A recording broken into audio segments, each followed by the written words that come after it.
ating i-unboxing guys. Ito yung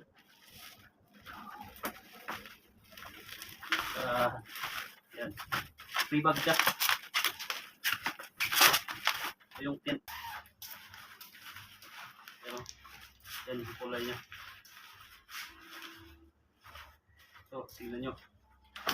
Yan yung sa ilalim guys. Yan, tingnan nyo. Tapos, ang ganda yung ano nito guys, sa ano, payong. Yan, sa ilalim, sa payong, at saka sa labas, sa payong rin. Hindi siya magababasa ng ulan. Yan guys, oh, yan. Napaka-astig niyan.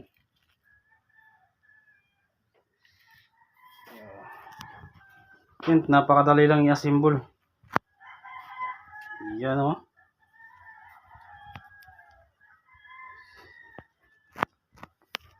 Yan yung tin guys. So, ano pa hinintay nyo? If you want this, nasa yellow basket natin yan. Try ko guys. Ayos, astig. So, if you want this guys, nasa yellow basket natin yan. Ito pala yung tent na good for 2 or 3. Even 4 kung mamalilit. Pero kung mamalaki, ito lang. Meron tong 6, 8. Merong 2, 4. So, napakaganda nito. Napakastig. So ito yung tent na sinasabi sa inyo kagabi guys. Pinapakita ko yung order ko sa TikTok. So napakaganda. Pag-handly mo lang madadala kahit saan. Just click in your basket para makita nyo at makapili kayo kung anong gusto nyo. Babu.